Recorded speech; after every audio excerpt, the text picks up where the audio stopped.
Each week, the Bible as Literature podcast brings you in-depth discussion of the biblical text in a format short enough for your morning commute, but long enough to be substantive, posing difficult questions meant to keep you engaged. If you value this work, please consider donating as little as 25 cents per episode. That's just $1 per month. To learn more, please visit patreon.com/Bible. That's patreon.com/Bible. Thank you. Hi, this is Father Marc Boulos with the Bible as Literature podcast. Internet comment culture invites useless and emotionally charged conflict that accomplishes nothing except to inflame everyone's self-serving sentiments.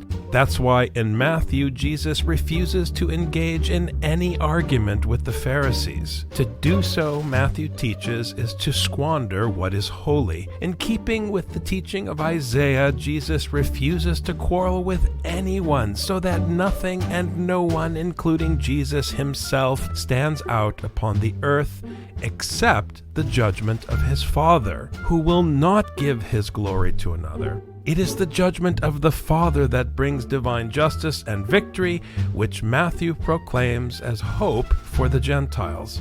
Richard and I discuss the Gospel of Matthew, chapter 12, verses 14 to 21. You're listening to the Bible as Literature.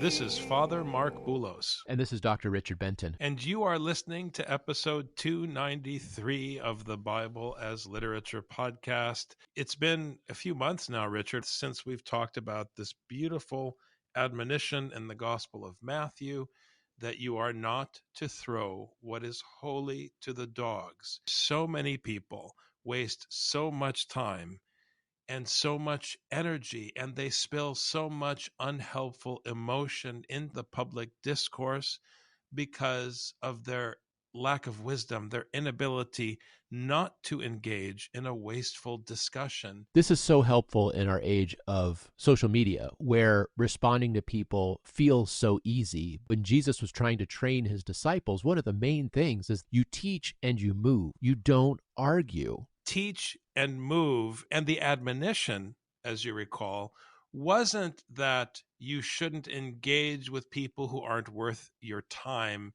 in a way that builds up the ego of the teacher. The admonition was the teacher should not impose their ego on the disciple, that you need to protect what is holy, meaning you are responsible to share the gospel. And if you engage in order to argue, you are no longer sharing the gospel. You are satisfying your own personal motivations, and you are not submitting. And when you don't submit, meaning, as Father Paul might say if you're on the call today, that you don't realize you're a sheep and you have only to say, bah, then the Spirit can't work through you. There is a connection here in Matthew as we get into the discussion of Isaiah this morning, Richard.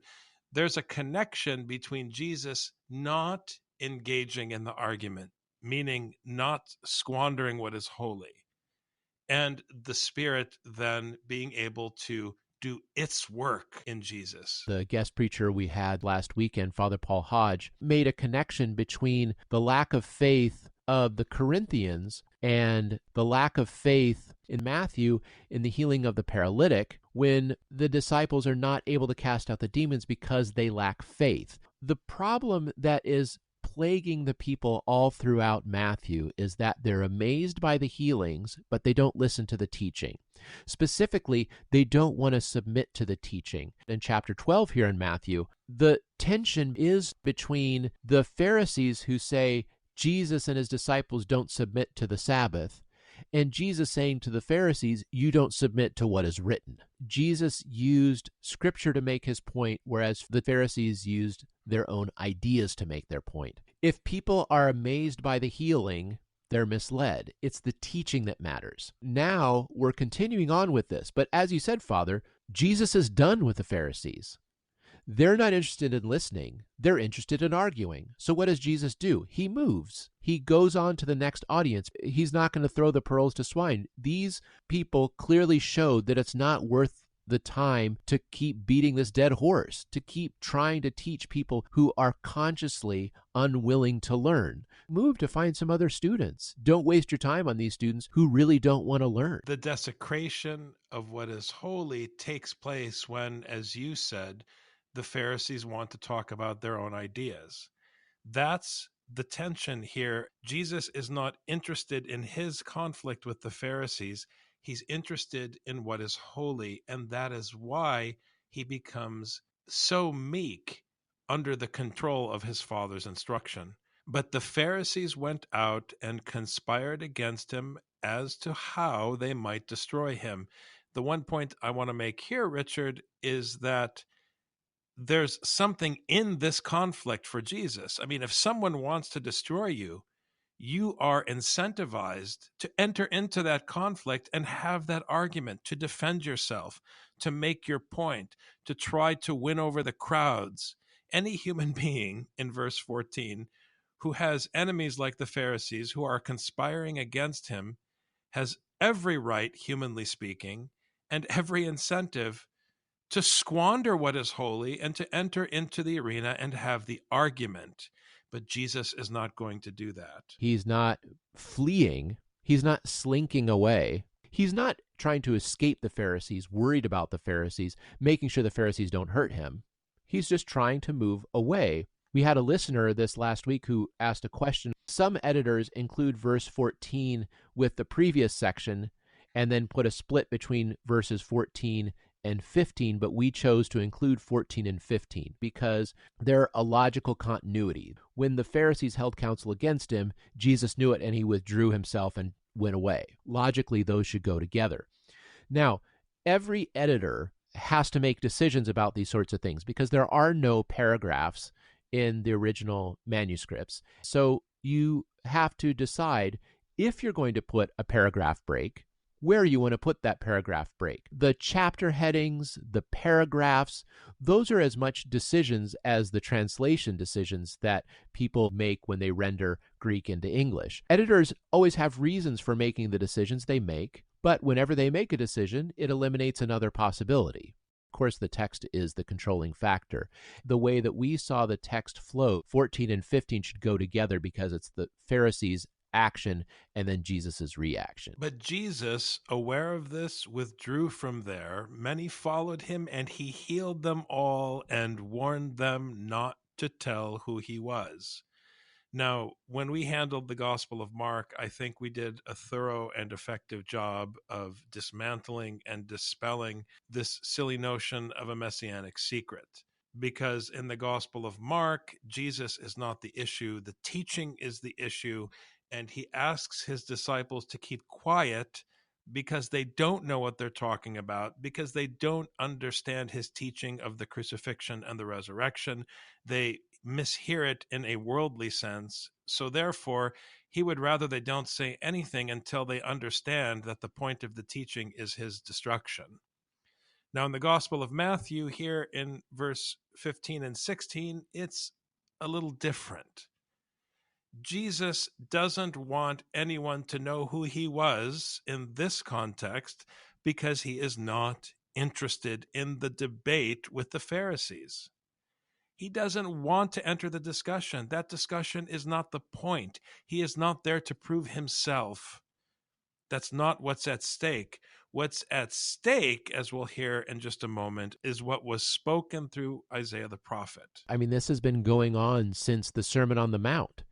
Any act of righteousness is supposed to be done in secret. If you don't keep it secret, then it becomes about you and no longer about the one who performed the action. Keep it a secret, just like you're supposed to keep your prayers a secret, just like you keep your fasting a secret, just like you keep any act of righteousness a secret. Here's your first charge. If you're healed, then you must keep it a secret. Let's see if you can at least follow this one commandment. Keep your mouth shut. That way we'll understand if this is about you or if it's about the teaching. Is it about your ego or is it about submitting your ego? Keep it secret for the same reason you kept your prayers secret. Behold, my servant whom I have chosen, my beloved in whom my soul is well pleased. I will put my spirit upon him, and he shall proclaim justice to the Gentiles. Matthew is applying Isaiah chapter 42 to Jesus in the Gospel of Matthew. And I want to be clear about my statement, because we have to always battle fundamentalism and instead make the effort to submit to what the text is saying and to how the text is laid out. Matthew is not saying that Isaiah predicted Jesus.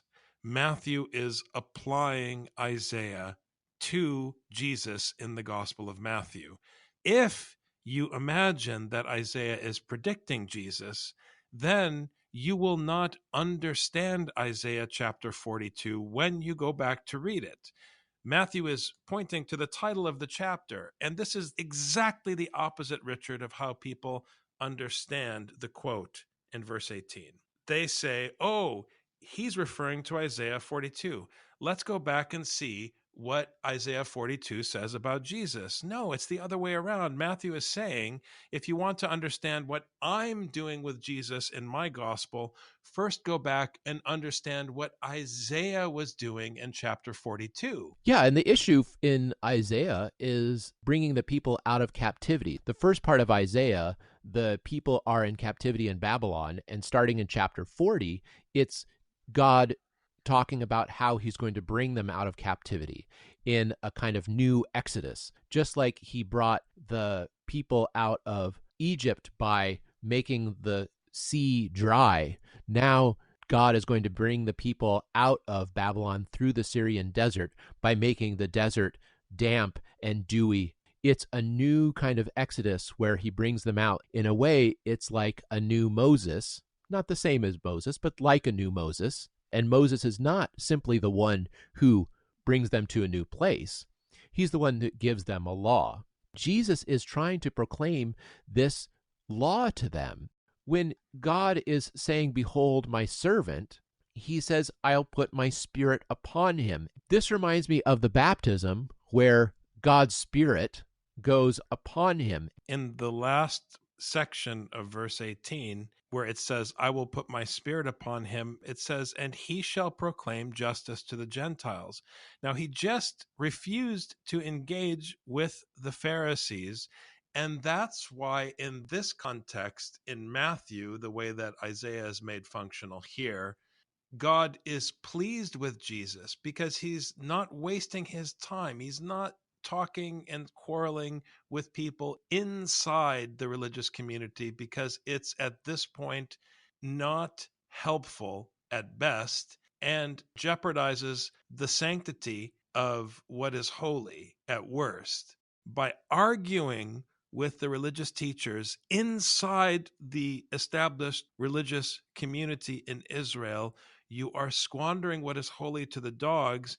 And then at the end of this verse, he shall proclaim justice to the Gentiles. So he's turning his back on the religious insider and now proclaiming justice to the Gentiles. The word in Greek is krisis, decision, judgment. That judgment is the judgment of the Lord, which is proclaimed, of course, in Isaiah. This judgment is how the kingdom works. Jesus comes. He says, there is a kingdom of God, the kingdom of my Father. It's now here. Would you like to be a member of this kingdom? In this kingdom, there will be peace. You want to join? Let's go. You don't want to join? Fine, I'm moving on. There's going to be a judgment.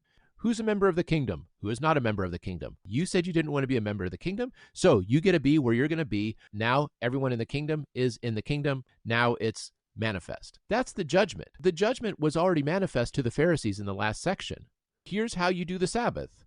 In the kingdom, it's going to be submitting to what is written. You don't know what is written. You're also not interested in what is written. All right. Thank you very much. I'm going to move on. He will not quarrel, nor cry out, nor will anyone hear his voice in the streets. Why would they? He's doing what his dad told him to do. There's nothing to talk about.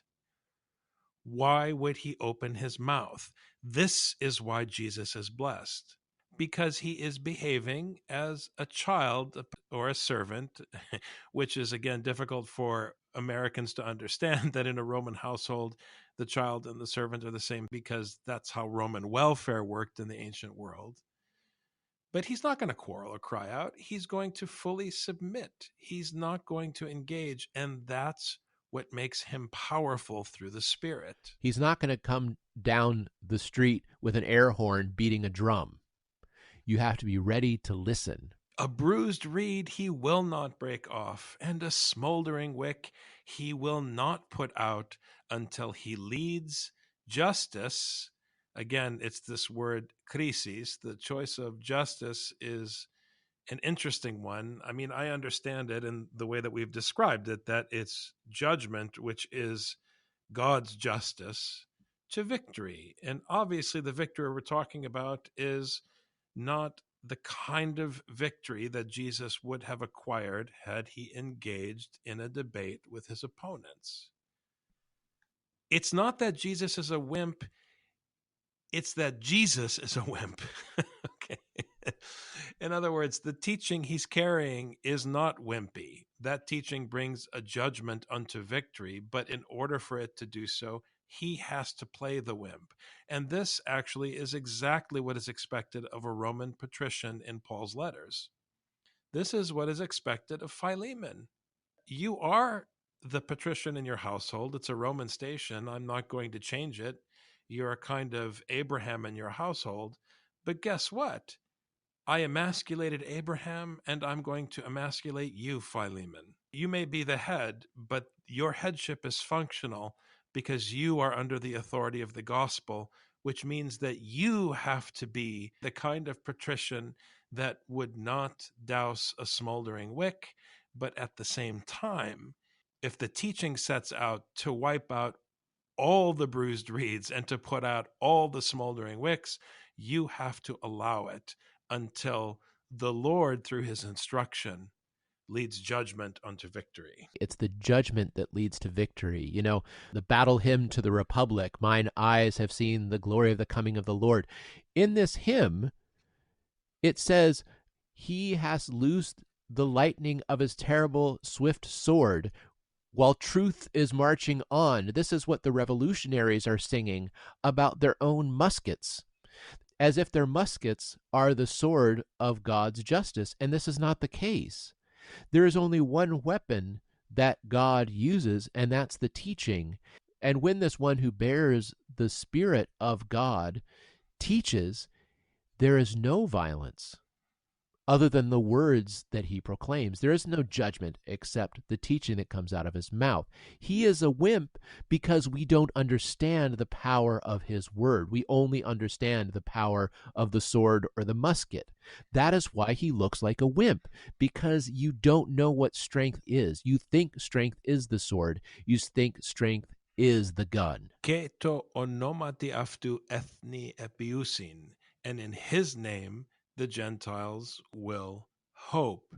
Elpizo doesn't exactly mean hope, and it doesn't exactly mean trust, which is how it's translated elsewhere. In the King James, it translates it as trust. But yeah, it's more hope, because hope has a future component to it. When Jesus says the kingdom of heaven is at hand, you hope in that kingdom because it will be manifested fully according to that teaching. If you try to take this word elpizo in context of nikostin krisin in the previous verse, especially this word krisis, I think an even better translation than hope might be to expect. The Gentiles will have an expectation and anticipation.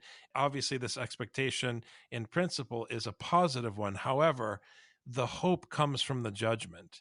And this is so difficult to convey that there is hope in Scripture through judgment. But that judgment for you might not be good news. I want our listeners to really reflect on this. The way God brings hope is through his victory through judgment, and that judgment is always against his addressees. So a Gentile hearing this text in Matthew, the way that it's made functional here, might think, oh, isn't it great that Jesus is turning his back on the Pharisee and now bringing hope to the Gentiles? Well, hold on a minute, because as I said just a moment ago, he emasculated Abraham.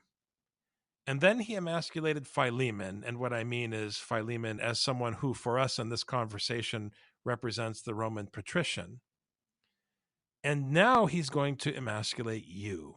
You are going to be stripped of your power. And that's how he's going to bring you hope as a Gentile. We trust in this teaching because we hope in the judgment that will judge the mighty. In this way, we can hear this teaching from someone who appears to be a wimp, but who proclaims this teaching with strength, not by wasting his time in stupid arguments, who proclaims it confidently as one given the Spirit from the judge. Had Jesus squandered what is holy in a worldly argument with the Pharisees, he would have made himself the mighty individual whom the judgment is sent to crush. And what's striking always about the New Testament is that even though Jesus submitted, he himself became the one who bore the judgment that the Pharisees deserved, which was destruction. Thanks very much, Dr. Benton. Thank you, Father.